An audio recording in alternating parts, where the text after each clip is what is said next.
While the West debates inflation and political gridlock, a silent revolution is reshaping the world from the margins. The Global South, once dismissed as developing, underpowered, and divided, is now demanding a seat at the high table. From BRICS expansion to African digital revolutions, from India's global diplomacy to Latin America's resource leverage, something big is happening. Are we witnessing the birth of a new world order?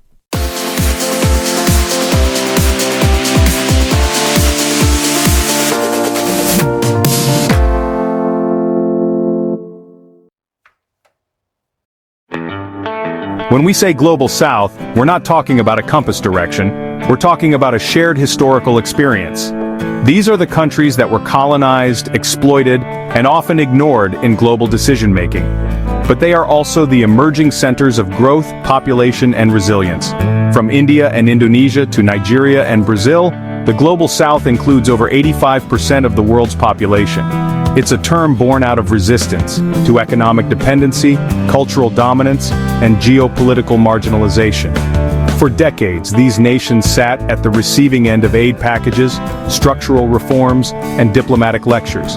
But now, they're building their own frameworks, asserting their own interests, and speaking in their own voices. The post-World War II global order, led by the United States and supported by Europe, was built on military alliances like NATO, financial institutions like the IMF, and cultural exports from Hollywood to Harvard. But that old consensus is eroding. Western-led wars in Iraq, Libya, and Afghanistan have led to disillusionment.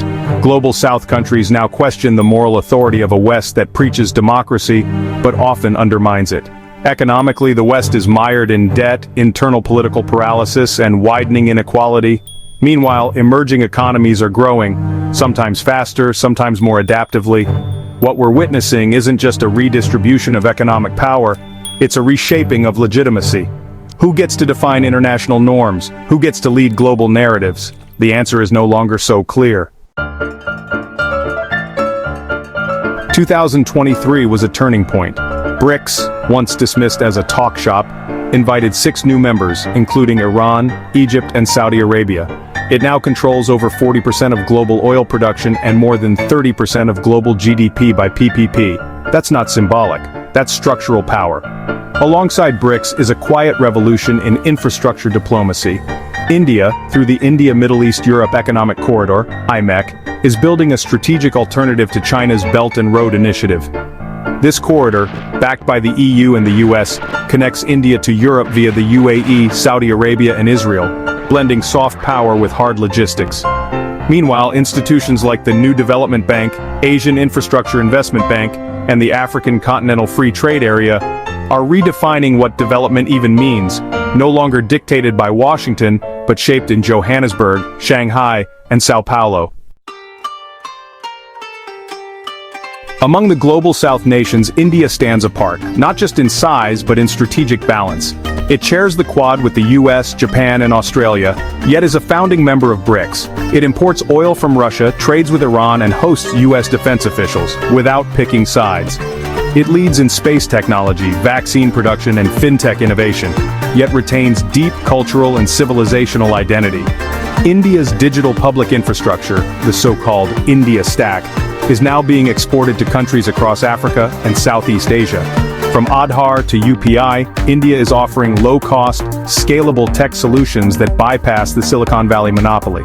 Add to that India's presidency of the G20, where it championed African representation and Global South priorities, and you see a country positioning itself not as a follower of any bloc, but as a bridge between worlds. But let's not romanticize this too quickly. The Global South's rise is real, but uneven and riddled with contradictions. Many nations still grapple with internal instability. Military coups in West Africa, civil wars in Sudan, and authoritarian crackdowns in parts of Asia. Corruption and poor governance remain persistent challenges. Even unity is elusive. India and China are in direct geopolitical competition. Brazil and Mexico have differing visions for Latin American leadership. In Africa, power struggles between old elites and new populists complicate regional integration. And then there's dependency. This time not on the West, but increasingly on China. Chinese loans, infrastructure deals, and political influence in Africa and the Pacific raise concerns about a new kind of neo-colonialism, just with different flags. So while the global south is rising, it must also rise wisely, learning from the very world order it seeks to challenge. The tectonic plates of global power are shifting. Whether they settle into a new balance or clash in a multipolar scramble depends on leadership, vision, and cooperation. The global south has arrived, but can it stay united, and can it lead? Let me know your thoughts. Is this a real power shift, or just a temporary phase? Drop your take in the comments, and don't forget to like, share, and subscribe for more deep dives into global strategy from an Indian perspective.